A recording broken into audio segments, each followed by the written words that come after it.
The letters from no one. The escape of the Brazilian boa constrictor earned Harry his longest ever punishment. By the time he was allowed out of his cupboard again, the summer holidays had started, and Dudley had already broken his new video camera, crashed his remote control airplane, and first time out on his racing bike, knocked down old Mrs. Figg as she crossed Privet Drive on her crutches. Harry was glad school was over, but there was no escaping Dudley's gang, who visited the house every single day. Piers, Dennis, Malcolm and Gordon were all big and stupid, but as Dudley was the biggest and stupidest of the lot, he was the leader. The rest of them were all quite happy to join in Dudley's favourite sport, Harry hunting. This was why Harry spent as much time as possible out of the house, wandering around and thinking about the end of the holidays, where he could see a tiny ray of hope. When September came, he would be going off to secondary school and, for the first time in his life, he wouldn't be with Dudley. Dudley had been accepted at Uncle Vernon's old private school, Smeltings. Piers Polkiss was going there too. Harry, on the other hand, was going to Stonewall High, the local public school. Dudley thought this was very funny. "They stuff people's heads down the toilet the first day at Stonewall," he told Harry. "Want to come upstairs and practice?" "No thanks," said Harry. "The poor toilet's never had anything as horrible as your head down it. It might be sick." Then he ran, before Dudley could work out what he'd said. One day in July, Aunt Petunia took Dudley to London to buy his Smeltings uniform, leaving Harry at Mrs. Figg's. Mrs. Figg wasn't as bad as usual. It turned out she'd broken her leg tripping over one of her cats, and she didn't seem quite as fond of them as before. She let Harry watch television and gave him a bit of chocolate cake that tasted as though she'd had it for several years. That evening, Dudley paraded around the living room for the family in his brand new uniform. Smeltings boys wore maroon tailcoats, orange knickerbockers and flat straw hats called boaters. They also carried knobbly sticks used for hitting each other while the teachers weren't looking. This was supposed to be good training for later life. As he looked at Dudley in his new knickerbockers, Uncle Vernon said gruffly that it was the proudest moment of his life. Aunt Petunia burst into tears and said she couldn't believe it was her ickle Dudleykins. He looked so handsome and grown up. Harry didn't trust himself to speak. He thought 2 of his ribs might already have cracked from trying not to laugh. There was a horrible smell in the kitchen the next morning when Harry went in for breakfast. It seemed to be coming from a large metal tub in the sink. He went to have a look. The tub was full of what looked like dirty rags swimming in grey water. "What's this?" he asked Aunt Petunia. Her lips tightened as they always did if he dared to ask a question. "Your new school uniform," she said. Harry looked in the bowl again. "Oh," he said, "I didn't realize it had to be so wet." "Don't be stupid," snapped Aunt Petunia.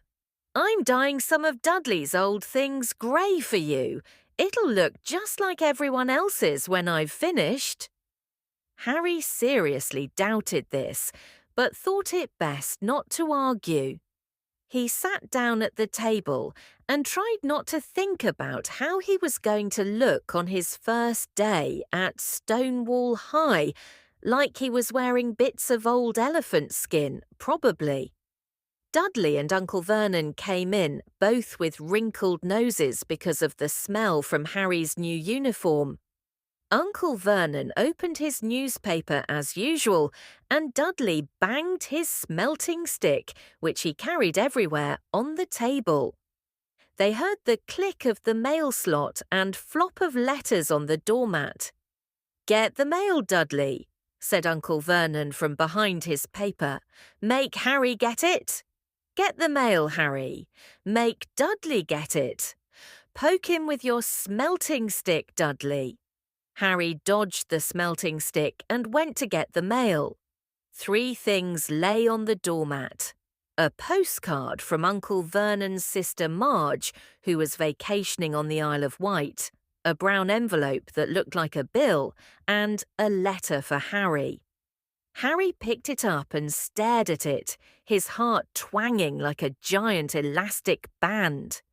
No one ever in his whole life had written to him. Who would?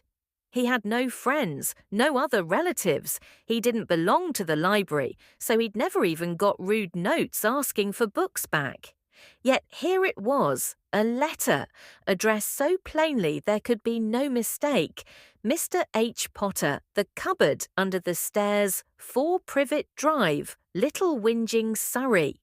The envelope was thick and heavy, made of yellowish parchment, and the address was written in emerald green ink. There was no stamp. Turning the envelope over, his hand trembling, Harry saw a purple wax seal bearing a coat of arms, a lion, an eagle, a badger, and a snake surrounding a large letter H. "Hurry up, boy!" shouted Uncle Vernon from the kitchen. "What are you doing, checking for letter bombs?" He chuckled at his own joke. Harry went back to the kitchen, still staring at his letter. He handed Uncle Vernon the bill and the postcard, sat down, and slowly began to open the yellow envelope. Uncle Vernon ripped open the bill, snorted in disgust, and flipped over the postcard. "Marge is ill," he informed Aunt Petunia. "Ate a funny whelk." "Dad," said Dudley suddenly, "Dad, Harry's got something." Harry was on the point of unfolding his letter, which was written on the same heavy parchment as the envelope, when it was jerked sharply out of his hand by Uncle Vernon. "That's mine," said Harry, trying to snatch it back. "Who'd be writing to you?" sneered Uncle Vernon, shaking the letter open with one hand and glancing at it. His face went from red to green faster than a set of traffic lights. And it didn't stop there. Within seconds, it was the greyish-white of old porridge. "Petunia," he gasped. Dudley tried to grab the letter to read it, but Uncle Vernon held it high out of his reach. Aunt Petunia took it curiously and read the first line. For a moment, it looked as though she might faint. She clutched her throat and made a choking noise. "Vernon! Oh, my goodness! Vernon!" They stared at each other, seeming to have forgotten that Harry and Dudley were still in the room. Dudley wasn't used to being ignored. He gave his father a sharp tap on the head with his smelting stick. "I want to read that letter," he said loudly. "I want to read it," said Harry furiously, "as it's mine." "Get out, both of you," croaked Uncle Vernon, stuffing the letter back inside its envelope. Harry didn't move. "I want my letter," he shouted. "Let me see it," demanded Dudley. "Out!" roared Uncle Vernon, and he took both Harry and Dudley by the scruffs of their necks and threw them into the hall, slamming the kitchen door behind them. Harry and Dudley promptly had a furious but silent fight over who would listen at the keyhole. Dudley won, so Harry, his glasses dangling from one ear, lay flat on his stomach to listen at the crack between door and floor. "Vernon," Aunt Petunia was saying in a quivering voice, "look at the address. How could they possibly know where he sleeps? You don't think they're watching the house?" "Watching? Spying? Might be following us," muttered Uncle Vernon wildly. "But what should we do, Vernon? Should we write back? Tell them we don't want—" Harry could see Uncle Vernon's shiny black shoes pacing up and down the kitchen. "No," he said finally. "No, we'll ignore it. If they don't get an answer, yes, that's best. We won't do anything. But I'm not having one in the house, Petunia. Didn't we swear when we took him in we'd stamp out that dangerous nonsense?" That evening when he got back from work, Uncle Vernon did something he'd never done before. He visited Harry in his cupboard. "Where's my letter?" said Harry the moment Uncle Vernon had squeezed through the door. "Who's writing to me?" "No one. It was addressed to you by mistake," said Uncle Vernon shortly. "I have burned it." "It was not a mistake," said Harry angrily. "It had my cupboard on it." "Silence!" yelled Uncle Vernon, and a couple of spiders fell from the ceiling. He took a few deep breaths and then forced his face into a smile, which looked quite painful. Yes, Harry, about this cupboard. Your aunt and I have been thinking. You're really getting a bit big for it. We think it might be nice if you moved into Dudley's second bedroom." "Why?" said Harry. "Don't ask questions," snapped his uncle. "Take this stuff upstairs now." The Dursleys' house had 4 bedrooms, one for Uncle Vernon and Aunt Petunia, one for visitors, usually Uncle Vernon's sister Marge, one where Dudley slept, and one where Dudley kept all the toys and things that wouldn't fit into his first bedroom. It only took Harry 1 trip upstairs to move everything he owned from the cupboard to this room. He sat down on the bed and stared around him. Nearly everything in here was broken. The month-old video camera was lying on top of a small working tank Dudley had once driven over the next-door neighbour's dog. In the corner was Dudley's first ever television set, which he'd put his foot through when his favourite programme had been cancelled. There was a large bird cage, which had once held a parrot that Dudley had swapped at school for a real air rifle, which was up on a shelf with the end all bent, because Dudley had sat on it. Other shelves were full of books. They were the only things in the room that looked as though they'd never been touched. From downstairs came the sound of Dudley bawling at his mother. "I don't want him in there. I need that room. Make him get out." Next morning at breakfast, everyone was rather quiet. Dudley was in shock. He'd screamed, whacked his father with his smelting stick, been sick on purpose, kicked his mother, and thrown his tortoise through the greenhouse roof, and he still didn't have his room back. Harry was thinking about this time yesterday and bitterly wishing he'd opened the letter in the hall. Uncle Vernon and Aunt Petunia kept looking at each other darkly. When the mail arrived, Uncle Vernon, who seemed to be trying to be nice to Harry, made Dudley go and get it. They heard him banging things with his smelting stick all the way down the hall.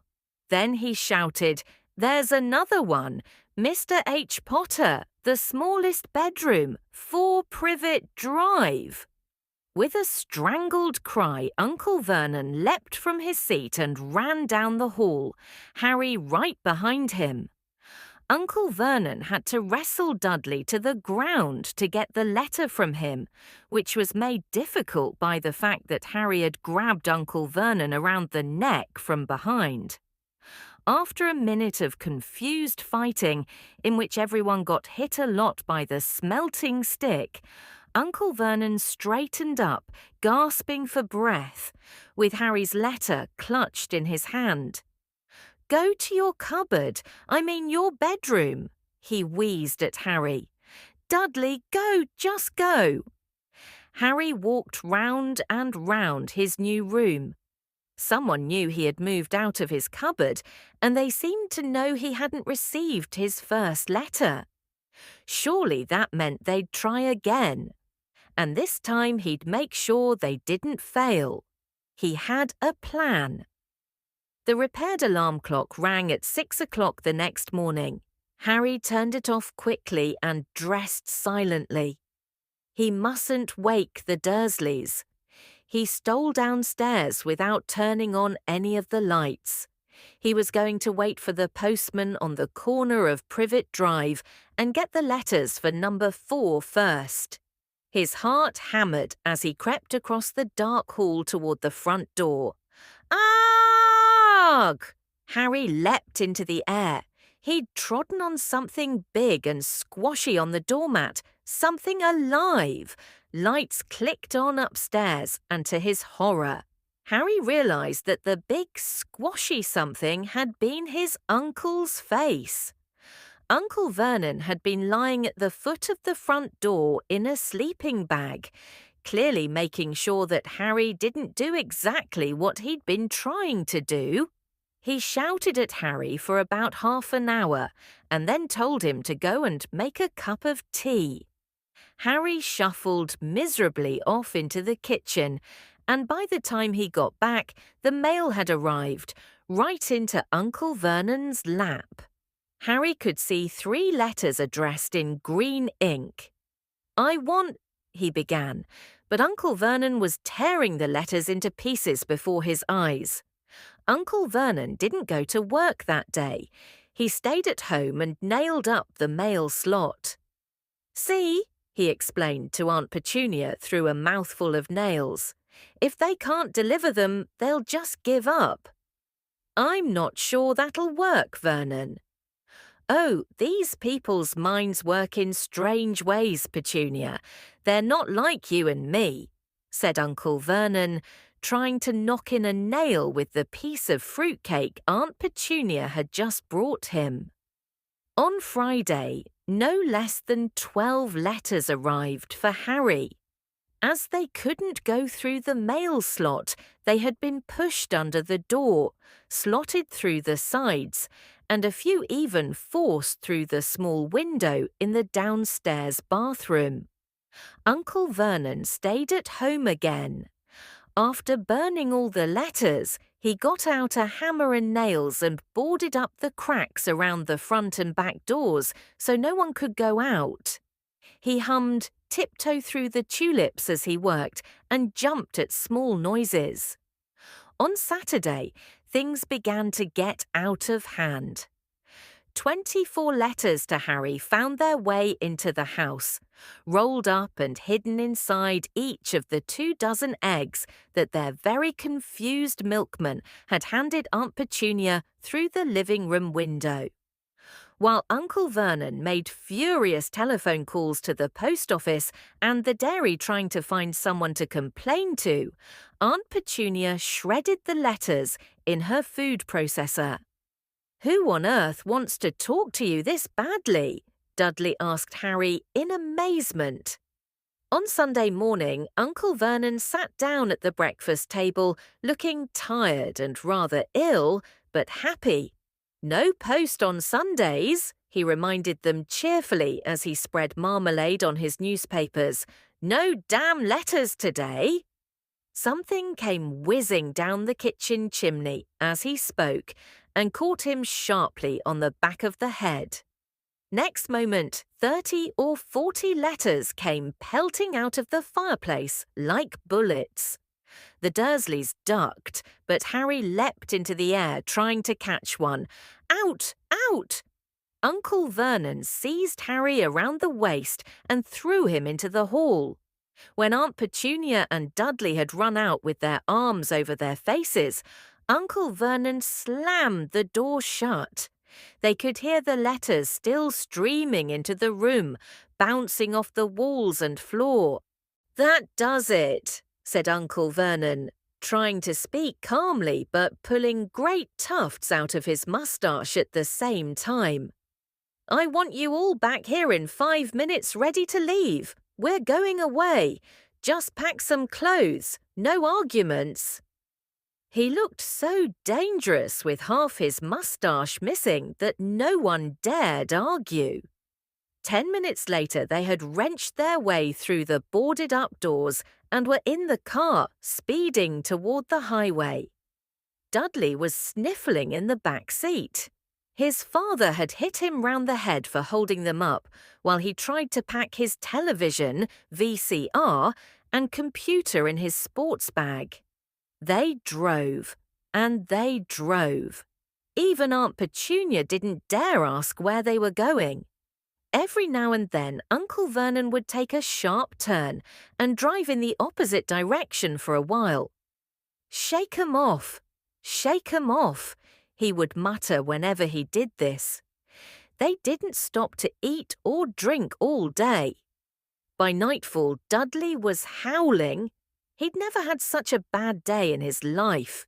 He was hungry, he'd missed 5 television programs he'd wanted to see, and he'd never gone so long without blowing up an alien on his computer.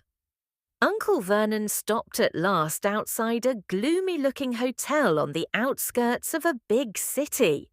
Dudley and Harry shared a room with twin beds and damp, musty sheets.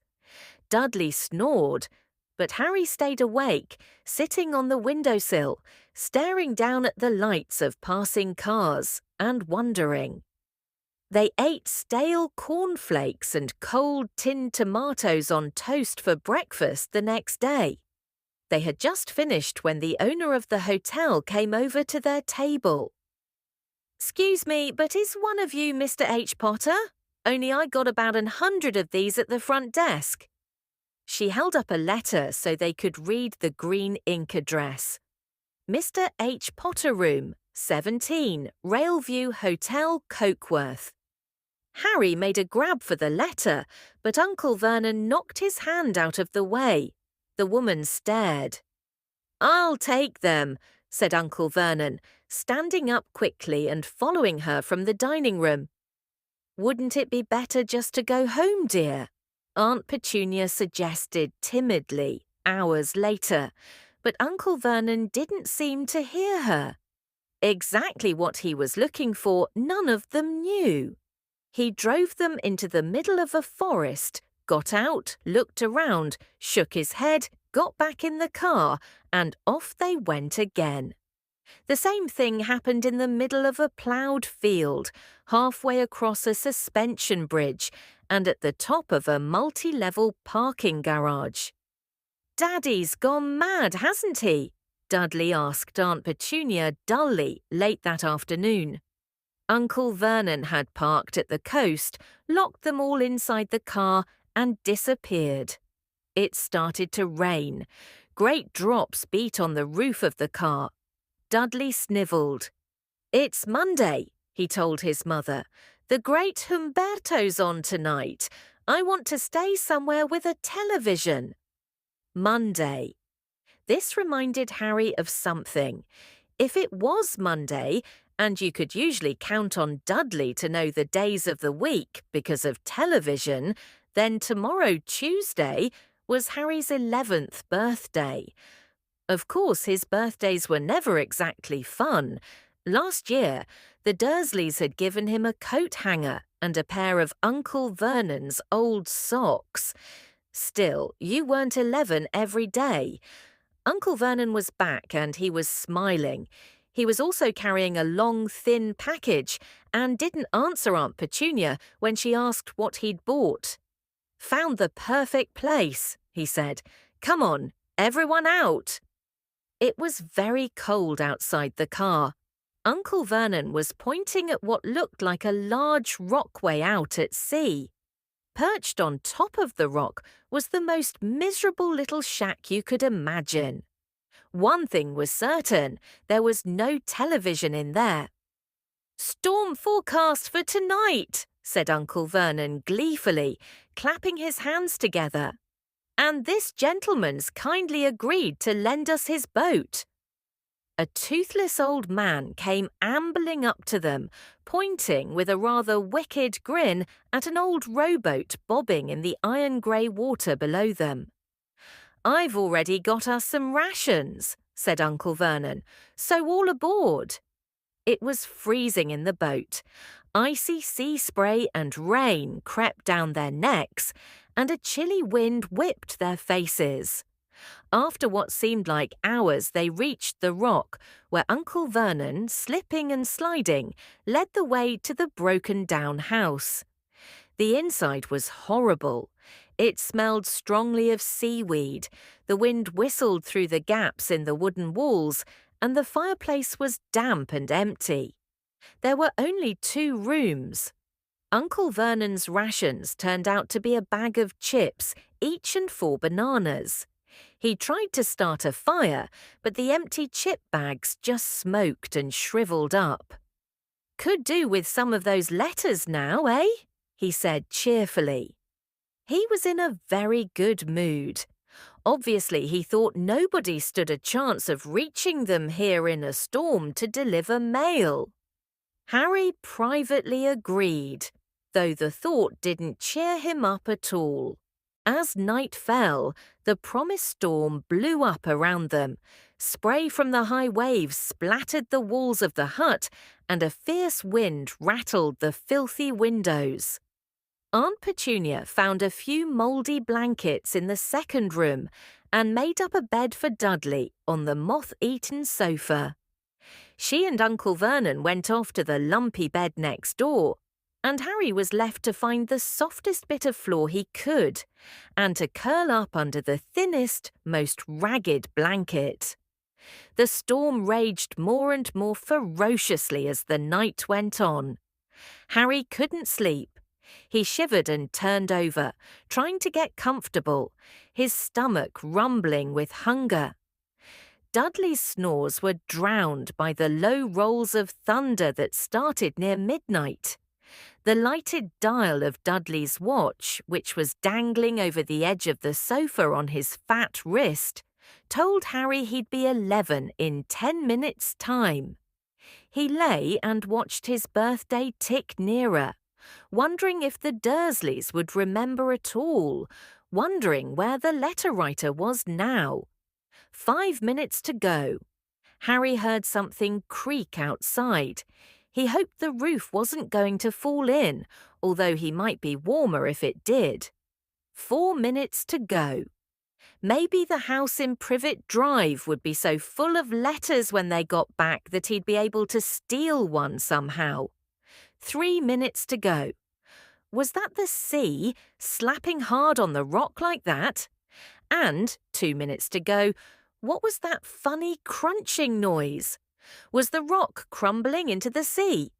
1 minute to go, and he'd be 11. 30 seconds. 20. 10.9. Maybe he'd wake Dudley up just to annoy him. 3, 2, 1 point. Boom! The whole shack shivered, and Harry sat bolt upright, staring at the door. Someone was outside, knocking to come in.